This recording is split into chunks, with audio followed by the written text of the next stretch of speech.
Rapid तैयारी में आपका स्वागत है। देखिए, किसी भी मुसीबत से निपटने के लिए ना सबसे जरूरी होती है रैपिड यानी तेज तैयारी। पर सवाल यह है कि ये तैयारी आखिर करता कौन है।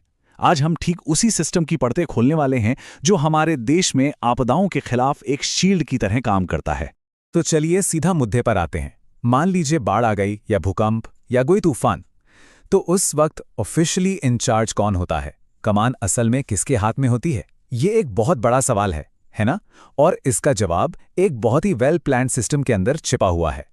अच्छा, किसी भी सिस्टम को समझने से पहले ना उसकी नींव को समझना बहुत जरूरी है। तो सबसे पहले ये समझते हैं कि कानून की भाषा में आपदा या डिजास्टर का मतलब क्या है। देखिए, इसमें तीन मेन चीजें हैं। पहला, कारण, मतलब ये कुदरती है या इंसान की वजह से हुई। दूसरा, इसका असर, यानी जान माल का कितना बड़ा नुकसान हुआ। और तीसरा और सबसे जरूरी, इसका स्केल, मतलब क्या ये इतनी बड़ी है कि वहां के लोग, वहां का कम्युनिटी अकेले इससे निपट ही नहीं सकता। तो इन सब सवालों का जवाब हमें मिला साल 2005 में डिजास्टर मैनेजमेंट एक्ट के रूप में।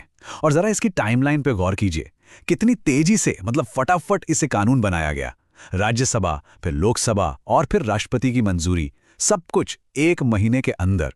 ये स्पीड ही दिखाती है कि उस वक्त एक मजबूत इंटीग्रेटेड सिस्टम की जरूरत कितनी शिद्दत से महसूस की जा रही थी।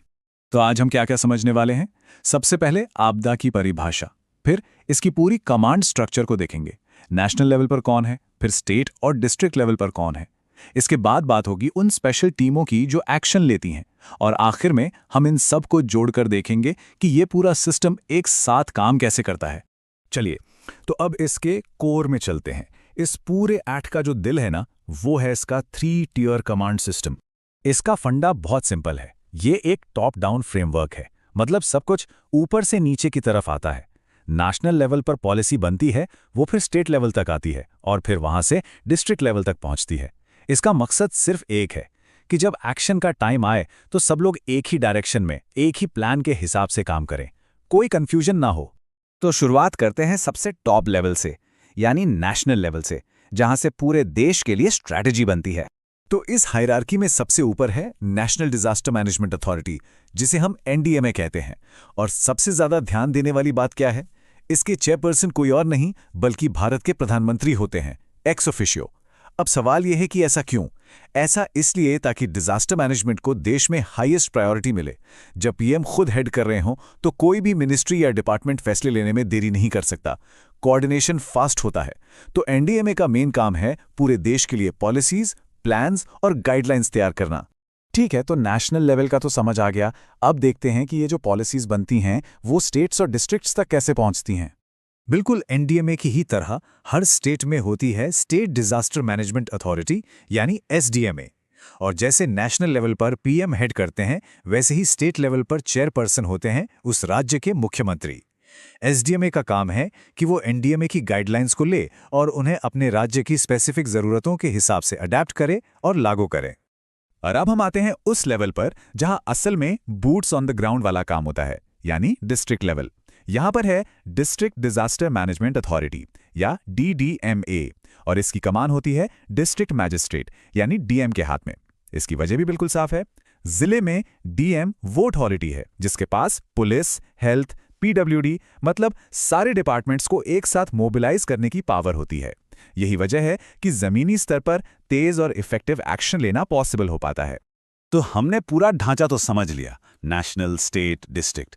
अब बात करते हैं उन स्पेशलिस्ट आर्म्स की जो इस सिस्टम में एक्शन और नॉलेज दोनों लाते हैं। यहाँ पर ना एक बहुत कॉमन कंफ्यूजन होता है। लोग अक्सर एनडीएमए और एनडीआरएफ को एक ही समझ लेते हैं, पर ऐसा बिल्कुल नहीं है। इसे ऐसे समझिए, एनडीएमए है इस पूरे ऑपरेशन का दिमाग, द ब्रेन्स। वो पॉलिसी बनाता है, प्लानिंग करता है। और एनडीआरएफ है बूट्स ऑन द ग्राउंड, जमीन पर एक्शन लेने वाली फोर्स। एक पॉलिसी बनाता है, दूसरा उसे एग्जीक्यूट करता है। सिंपल।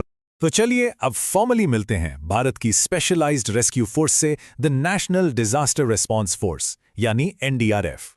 16 आज की तारीख में एनडीआरएफ के पास 16 बटालियंस हैं और ये स्ट्रेटेजिकली पूरे देश में तैनात की गई हैं ताकि कहीं भी जरूरत पड़ने पर मिनिमम टाइम में पहुंच सकें। इनका मोटो है आपदा सेवा सदैव सर्वत्र, मतलब डिजास्टर सर्विस हमेशा, हर जगह। ये एक हाईली ट्रेन्ड फोर्स है जिसके जवान सेंट्रल आर्म्ड पुलिस फोर्सेस जैसे BSF, CRPF से डेप्यूटेशन पर आते हैं। और इनकी खासियत ये है कि ये सिर्फ बाढ़ या भूकंप तक ही सीमित नहीं है। ये केमिकल, बायोलॉजिकल, रेडियोलॉजिकल और न्यूक्लियर यानी CBRN जैसी बेहद खतरनाक आपदाओं से निपटने में भी एक्सपर्ट हैं। लेकिन देखिए, डिजास्टर मैनेजमेंट का मतलब सिर्फ रिस्पॉन्स और रेस्क्यू नहीं होता। एक बहुत बड़ा हिस्सा होता है तैयारी का, ट्रेनिंग का, रिसर्च का, मतलब फ्यूचर प्रूफिंग का। और यहीं पर तस्वीर में आता है national institute of disaster management यानी NIDM। NIDM असल में 1995 से ही एग्जिस्ट करता था, लेकिन 2005 के एक्ट ने इसे एक स्टैट्यूटरी स्टेटस दिया, मतलब एक कानूनी पहचान और ताकत दी। इसे ट्रेनिंग और रिसर्च में इसकी भूमिका और भी ज़्यादा मजबूत और ऑफिशियल हो गई। तो अगर NDRF boots on the ground है, तो NIDM इस पूरे सिस्टम का ब्रेन्स ट्रस्ट या थिंक टैंक है। इसका मेन काम है ट्रेनिंग और कैपेसिटी डेवलपमेंट। ये रिसर्च करता है, ट्रेनिंग के नए नए मॉड्यूल्स बनाता है और ये इंश्योर करता है कि हमारे डिजास्टर मैनेजर्स के पास लेटेस्ट नॉलेज और स्किल्स हों। अब जाहिर सी बात है, इतना बड़ा सिस्टम चलाने के लिए पैसा तो चाहिए। तो ये एक्ट हर लेवल पर नेशनल, स्टेट और डिस्ट्रिक्ट 2 तरह के डेडिकेटेड फंड्स बनाता है। एक है रिस्पॉन्स फंड जो तुरंत राहत और बचाव के लिए है, और दूसरा है मिटिगेशन फंड जिसका इस्तेमाल भविष्य में आपदा के असर को कम करने के उपायों पर किया जाता है। तो हमने सारे पीसेस देख लिए, NDMA, SDMA, DDMA, NDRF, NIDM। अब इन सबको जोड़कर देखते हैं कि ये इंटीग्रेटेड सिस्टम एक साथ काम कैसे करता है।